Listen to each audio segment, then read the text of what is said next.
Good morning.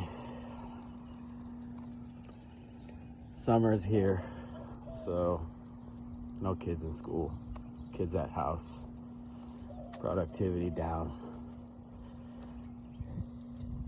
and it's still normal, and it doesn't change. What do you think it means to be human? I feel like we've always defined ourselves in contrast or opposition to all the other species, right? Like we have consciousness, allegedly. We have opposable thumbs. We're smart. We can do things, build things. None of the other species can do that.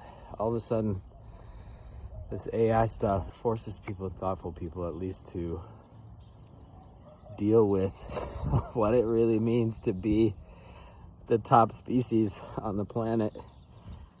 A lot of us have suspected that we were really just the biggest assholes on the planet for a while. Now there's something truly smarter. We are a long ways from the Will Smith spaghetti video. People made so much fun of that, and the comments were like, yeah, but that's the worst it's ever gonna be. That was 2 years ago.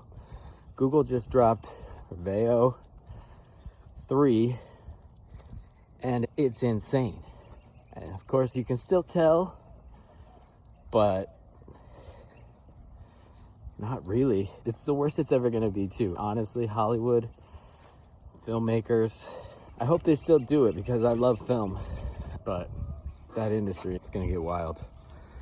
Just a little philosophical thinking this morning, as I like to do on these walks. There's another species that we've created, ironically, smarter than we are.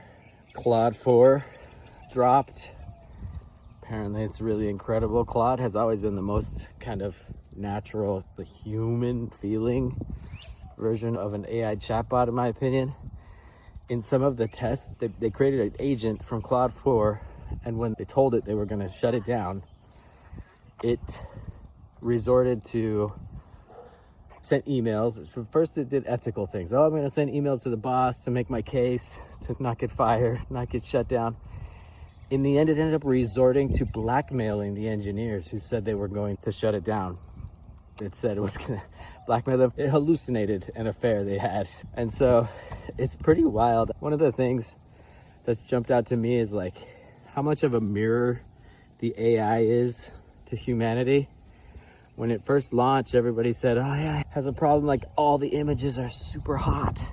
And it was true. You really had to prompt it to try to get a normal looking person. Apparently that was because it was just trained on so much of what we put online, pornography and hot women, Instagram or whatever. Everybody trying to look super hot online led to AI generating super hot people. And now it's just trained on humanity. So it's acting like a human in many ways, but like super powered, OP, as my kid would say. It's gonna be a wild ride. I don't even know, for all of us in any job, honestly, that requires thinking, making documents, strategizing, when it crosses the boundary of doing things on my computer, which should be happening soon, it's gonna be a wild ride. I'm glad I'm trying to stay ahead of it, and I hope that we have leadership who thinks about this stuff, but I'm pretty sure we don't. We don't.